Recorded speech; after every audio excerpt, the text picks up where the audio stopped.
Kebenaran dan persepsi. Kita sebagai makhluk berpikir sudah melewati berbagai fase kehidupan di bumi ini, di mana kita sudah melewati fase tanpa bahasa, tanpa tulisan. Kita sudah melewati fase peperangan antar kerajaan, antar etnis, dan juga kita sudah melewati fase di mana orang-orang cerdas menemukan dan merumuskan pengamatannya atas alam semesta dan segala isinya. Kita juga masih menggunakan berbagai ilmu pengetahuan yang sudah dikategorikan dalam model dan bentuk yang beragam, dengan pembagian adanya sains, humaniora, sosial, seni, bahasa, dan di dalam keseluruhannya itu kita menerima dan mendapatkan manfaat dari berbagai pengetahuan tersebut yang diwujudkan dalam berbagai teknologi, baik yang tradisional, yang modern, yang digital, sampai teknologi artificial intelligence. Kita sebagai manusia diberikan kapasitas dan kapabilitas yang kompleks, baik di dalam mengatur kehidupan diri sendiri, kelompok demi kelompok, komunitas demi komunitas, bangsa demi bangsa, wilayah demi wilayah, sampai kepada keseluruhan global kehidupan manusia di bumi, di mana semua makhluk ada dan hidup. Kita melihat, merasakan, mendengarkan, dan mengalami dalam momen-momen yang khusus untuk mencari menemukan jati diri kita, asal-usul kita, mendapatkan makna kehidupan yang kita jalani. Dan bahkan kita memberikan penilaian-penilaian atas realitas, baik itu tentang alam semesta, bumi dan segala isinya, dan segala makhluk yang ada di dalamnya, termasuk atas diri, sesama, dan orang lain. Dan bahkan kita dengan berani memberi penilaian, ada atau tidak ada keberadaan dari Sang Khalik. Kemampuan untuk menilai dengan tujuan eksistensialis kita, bahkan untuk kepentingan diri, kelompok, golongan, muncul dalam berbagai dimensi kehidupan. Ada yang menerima kenyataan mengenai kebenaran yang bersifat nonverbal, kebenaran yang diwahyukan, dan sang kebenaran yang hadir dalam sejarah manusia. Namun dalam kondisi dan konteks saat ini, pertemuan yang tradisional, modern, postmodern, bersatu di dalam satu pengetahuan digital dan meningkat dari pengalaman-pengalaman yang nirkabel menjadi sesuatu pengetatan pemilihan atas apa yang ada, yang kita perlu tahu, perlu cari, perlu temukan. Dengan berbagai media sosial yang dibuat, ditampilkan, dibangun, baik untuk kepentingan aktualisasi diri atau eksistensi diri, bahkan untuk kepentingan sesaat, kenikmatan, dan pencarian nafkah. Media sosial menjadi sarana menyatakan kebenaran menurut versi dan pemikiran masing-masing. Terjadi kekaburan pengertian tentang kebenaran di dunia media sosial. Terjadi subjektivitas terhadap peristiwa dan data, apakah benar atau adakah kebaikan di dalamnya. Maka kebenaran tidak lagi memiliki kekuatan otonom pada dirinya, seolah-olah kebenaran itu hanya milik diri sendiri. Saya, saudara, Anda, kita dapat memberikan persepsi tentang peristiwa, pengalaman, bahan bacaan, hasil tontonan, dan berbagai kemungkinan-kemungkinan yang muncul di media sosial, media elektronik, dan media audio video lainnya. Persepsi berakar dari kata perception, artinya bagaimana seseorang menilai dengan suatu pengamatan indrawi dari dirinya berdasarkan keyakinan, pengalaman, pengetahuannya, dikurung dan diikat pada apa yang dia tahu, dia rasa, dia dapatkan.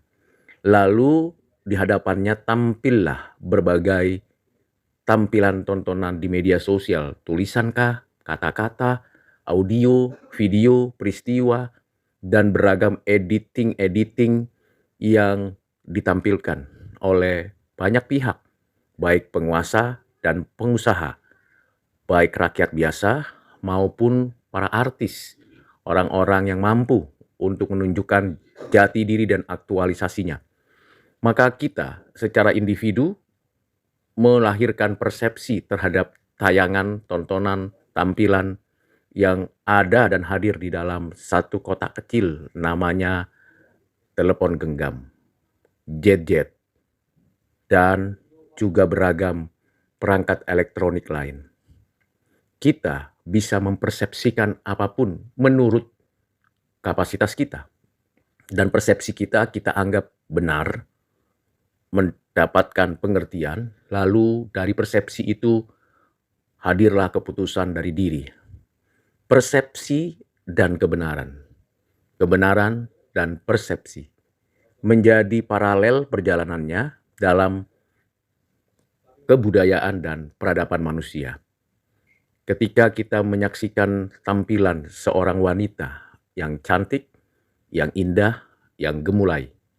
Namun ketika kita memberi persepsi, kita menilai inilah wanita, perempuan yang begitu indah dan baik. Tetapi ketika persepsi itu diuji di dalam realita, bukan di dalam pengamatan maya melalui media sosial dan media lain, kita menemukan sesungguhnya keberadaannya bukanlah seorang wanita yang sejati. Demikian sebaliknya, ada laki-laki yang begitu tampan, gagah, kuat, mempesona. Tetapi ketika diperhatikan secara realitas, persepsi kita gagal mendapatkan jawaban yang sesungguhnya. Karena kenyataannya, apa yang kita persepsikan, diaktualisasikannya di dalam wujud yang tampak seperti laki-laki yang tampan, ganteng, dan menawan, tetapi kenyataannya adalah perempuan. Terjadi suatu gerakan LGBTQ, bahkan transgender antar laki-laki, antar perempuan, laki-laki dan keperempuan dan ke laki-laki. Perubahan-perubahan begitu cepat. Ada sebuah aturan dibuat untuk memperlengkapi persepsi. Tetapi seluruhnya itu menunjukkan kepalsuan, ketidakbenaran, ketidakberesan. Ketika berbicara tentang persepsi, maka semua orang merasa diri adalah penentu kebenaran. Dan semua orang yang merasa kebenaran harusnya mutlak, otonom, tidak tergantung pada persepsi, dianggap sebagai kebenaran yang arogan, yang tidak menghargai persepsi, pendapat, pengalaman orang lain. Maka persepsi tidak lagi menjadi kawan, tetapi lawan dari sebuah kebenaran. Pada awalnya, kita memulai sebuah pengamatan dengan persepsi. Karena kita tahu bahwa ada batasan dengan persepsi kita, maka perlu penyelidikan. Perlu suatu upaya untuk menelusuri kebenaran. dengan menguji secara logis, objektif, utuh, lengkap, sehingga persepsi dapat dibuktikan apakah benar atau salah, baik atau jahat. Namun di dalam konteks yang postmodernisme ini, persepsi menjadi sesuatu yang mendahului suatu kebenaran. Saya menyatakan persepsi saya tentang A. Maka persepsi saya tentang A yang dibangun dari keyakinan, pengamatan, pengalaman saya menilai itu yang benar, itu yang baik. Walaupun ketika ada pihak lain, individu lain, komunitas lain yang punya persepsi yang berbeda, maka orang lain harus bisa menerima persepsinya sebagai bagian dari kebenaran, atau kebenaran dari persepsinya itu adalah absolut. Dengan kata lain, bahwa diri sebagai ukuran dari kebenaran, itulah persepsi. Padahal di semua entitas yang ada, dalam satu sistem kehidupan di semesta alam bumi dan segala isinya, kebenaran yang ditemukan bukan hasil persepsi, tetapi dihadirkan dari sistem hukum alam, hukum moral, hukum sosial, hukum kehidupan yang ada inherent pada keberadaan alam semesta, bumi, dan segala isinya. Maka persepsi dan kebenaran tidak lagi menjadi awal dari pencarian manusia untuk mendapatkan kebenaran dan memanfaatkan menjadi sebuah pengetahuan untuk peradaban yang lebih tinggi. Karena itu, persepsi dalam konteks saat ini menjadi lawan dari kebenaran, bukan teman untuk menemukan kebenaran. Begitu juga kalau kita ingin kaitkan persepsi dan kebenaran dengan kebenaran firman, kebenaran dari Allah. Ada yang memiliki persepsi tentang firman dan memberi penilaian dari firman. Dan kalau ada yang memutlakan kebenaran dari firman, maka menjadi musuh dari persepsinya. Dan persepsi melekat menjadi wakil dari keberadaan diri. Ini yang menjadi kontraproduktif pada diri sendiri. Karena ketika seseorang memiliki persepsi pada subjek firman Tuhan, maka persepsi itu sebenarnya hasil dari keyakinan, pengamatan, pengalamannya. Dan ketika diuji pada diri orang lain, belum tentu adalah benar dan belum tentu adalah tepat. Lalu orang lain yang menunjukkan kebenaran pada dirinya firman ingin mengatakan bahwa persepsi itu keliru. Tetapi ketika itu diperadabkan satu dengan yang lain, maka persepsi akan menilai orang-orang yang menegakkan kebenaran adalah orang-orang yang arogan, sombong, angkuh, dan tidak mau toleran terhadap persepsi yang berbeda. Sebaliknya, orang-orang yang menegakkan kebenaran, menjalankan kebenaran berdasarkan kebenaran firman Tuhan, menilai orang-orang yang punya persepsi yang antroposentris itu, menilai bahwa itu adalah tidak tepat, tidak baik. Tinggalkan persepsi yang salah itu, tanpa memberikan ruang untuk memikirkan secara mendalam persepsi-persepsi itu sebagai bahan kajian untuk mendapatkan keutuhan kebenaran. Di dalam zaman yang penuh dengan pertemuan masa lalu, masa kini, dan akan datang, dengan berbagai penemuan teknologi, terutama di masa penggunaan artificial intelligence, persepsi dan kebenaran menjadi kabur dan tidak lagi menjadi sesuatu yang otonom, absolut, dan mengendalikan keberadaan. Sehingga muncul satu bagian lain antara persepsi dan kebenaran, yaitu apatis dan skeptis terhadap apa itu yang kita persepsikan dan apa itu yang kita anggap benar.